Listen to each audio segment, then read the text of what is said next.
Hello once again everyone, and we're back to another tutorial video. Today we will learn about addition and subtraction of whole numbers. Let's have the first problem. For Mother's Day, Alfonso is planning to buy a cake worth 1,250 pesos, a gift worth of 2,468 pesos, and a bouquet of flowers worth 2,550 pesos. How much will be the total expenses of Alfonso? First, we need to know the following things. Number one, what do I know about this problem? I know that the cake is worth 1,250 pesos. The gift is worth 2,468 pesos. And the flower is worth 2,550 pesos. Next is, what do I solve? Based on the problem, we need to know how much will be the total expenses of Alfonso.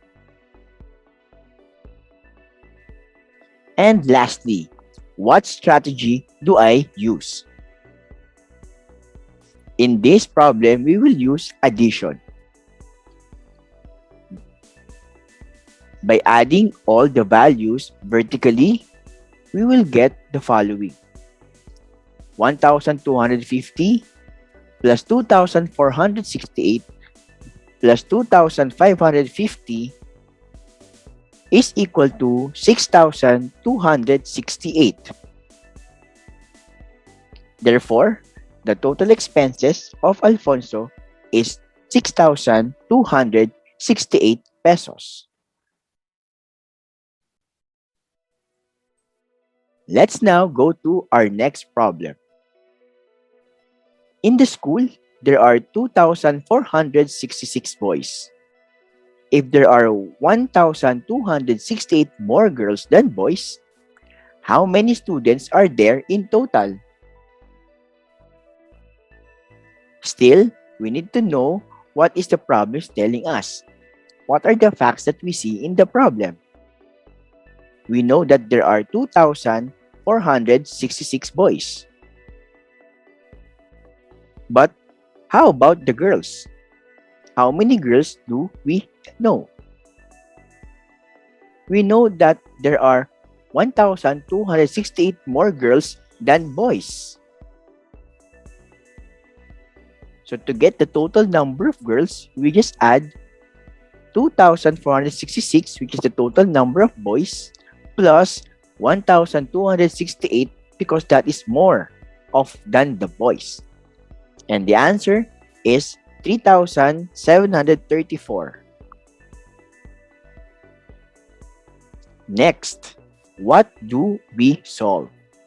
Based on the problem, we need to identify how many students there are in total. So what do you think is the strategy that we will be using here? Yes, we will be using addition. By adding 2,466 boys and 3,734 girls, we have 6,200. Therefore, we can say that there are 6,200 total students.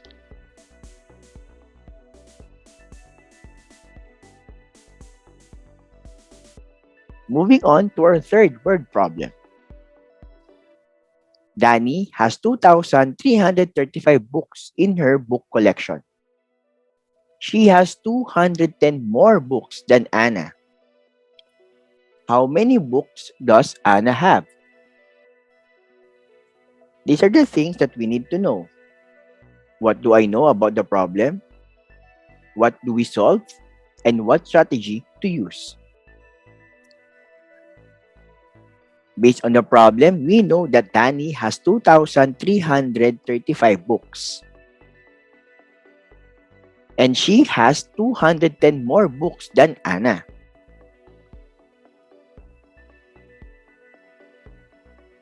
We solve for the total number of books Anna have. And the strategy is subtraction. Even if there is the word more in this problem, the strategy is still subtraction. Let us solve this using a model drawing.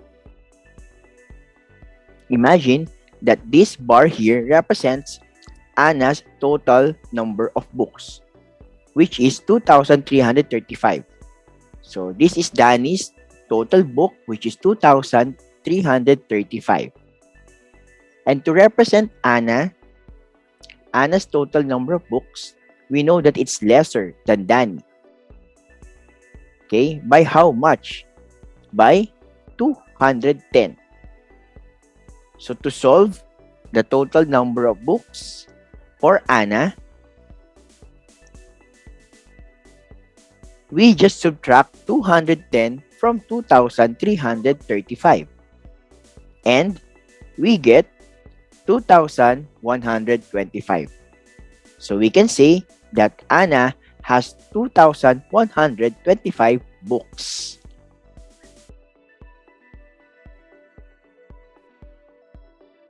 For our last problem, let's subtract 1,453 minus 267.